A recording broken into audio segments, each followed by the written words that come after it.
Xinjiang, China, 1995. A man named Alimjan tends to his apricot trees. He has done this every morning since he was a child. His father taught him how. His grandfather planted the first trees. The apricots are sweet. The air is clean. And the call to prayer echoes across the valley every morning. Alimjan does not think about politics. He thinks about his trees, his wife Amina, and his 3 children, Aygul, Safa, and little Yusuf. This is his world, and he believes it will last. Amina comes from a different world. She grew up in Grozny, a city that once had music in its streets and mosques on every corner. She came to Xinjiang with her family when she was young. She never forgot what happened to the city she left behind. She had seen what happens when the world looks away. Part 1. The world they didn't know about while Alimjan tended his apricot trees. Decisions were being made about his land, in rooms he had never entered, by men who had never walked his fields.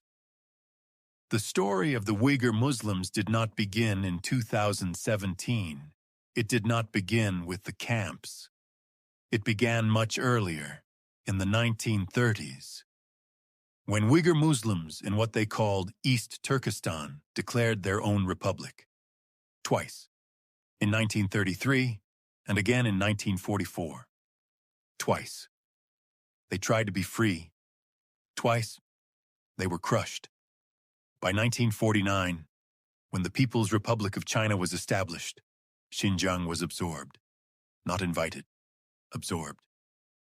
And what began as political control would slowly become something else entirely. Part 2. Amina's world. Chechnya. While Alimjan's people were being absorbed in the east, Amina's people were being broken in the west. Chechnya, a small Muslim republic in the mountains of the Caucasus. A people who had resisted Russian rule for centuries, who had been deported by Stalin in 1944. An entire nation, loaded onto trains, sent to Central Asia in winter. Hundreds of thousands died on the journey, not from war, from cold, from hunger, from being erased. Amina's grandmother survived that deportation. She never spoke about it directly, but sometimes at night, Amina would hear her whisper prayers in a language she almost forgot, for people who almost disappeared. When the Soviet Union collapsed in 1991, Chechnya declared independence. For a brief, extraordinary moment, they were free. But Russia could not accept a Muslim republic on its border declaring independence. In 1994, Russian forces entered Grozny. The city that had music in its streets became rubble. 95,000 civilians were killed in the first war alone. Amina's family fled and eventually found themselves in Xinjiang. One forgotten people, finding shelter among another forgotten people. Part 3. The quiet years through the 1990s. Alimjan and Amina built their life. He tended his apricot trees. She taught the children to pray, to remember who they were. They named their daughters Aygul and Safa.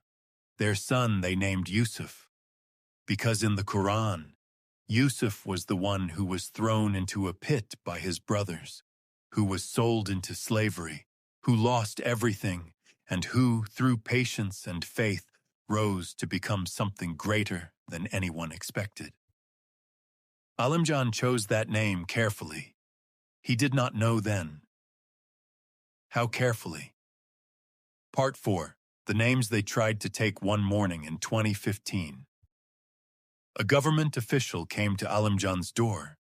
He carried a list of forbidden names, names that could no longer be given to Uyghur children, Islamic names, names like the ones his children carried.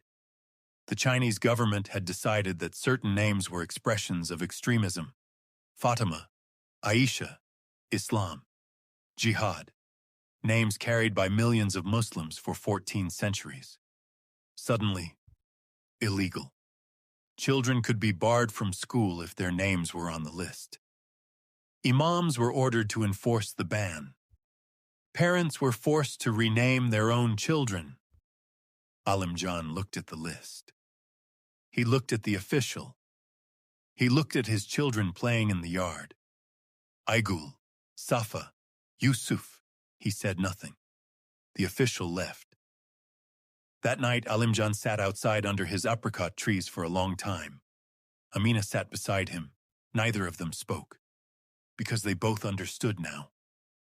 This was not about security. This was about erasure. Part 5. The Camps by 2017. Something was being built in the deserts of Xinjiang. Vast facilities, surrounded by walls and watchtowers. The Chinese government called them vocational training centers. The people who were taken inside them called them something else. Over 1 million Uyghur Muslims were detained. Without charge, without trial, without their families knowing where they were. Inside, they were forbidden from praying, forbidden from fasting, forbidden from speaking their language. They were forced to sing Communist Party songs, to denounce their religion, to become something other than what they were. One morning in 2018, Alimjan did not come home. Amina waited. She asked the neighbors. She went to the local office. No one would tell her anything. Aygul was 16. Safa was 12. Yusuf was 9. 3 children, waiting for their father, under apricot trees he had planted, wondering if he was still alive. Part 6. The Silence of the World. Here is what happened while Alimjan was gone. The world knew. Reports were published. Satellite images showed the camps expanding. Former detainees described what happened inside. The United Nations raised concerns. And then, most of the world said nothing. Because China is the world's second largest economy. Because China holds trillions in global debt. Because the products in your home were likely made in factories connected to the same system that took Alimjan. The Muslim world said almost nothing. Saudi Arabia sent a letter of support to China.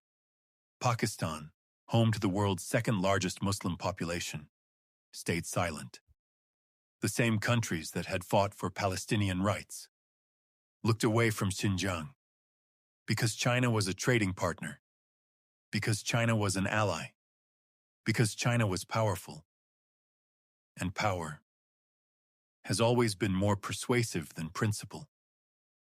Amina watched her children grow up without their father. Aygul learned to tend the apricot trees herself. Safa memorized the Quran quietly, at night, when no one was listening. Yusuf grew up, and one day asked his mother, "Why did they take him?" Amina looked at her son, the son named after the prophet who lost everything and rose again. And she said, "Because they were afraid of what we are." Part 7.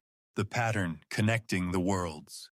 2 families, one in Xinjiang, one from Grozny, different languages, different mountains, different oppressors, but the same story. Because this is the pattern that runs through the entire Muslim world for the last 100 years.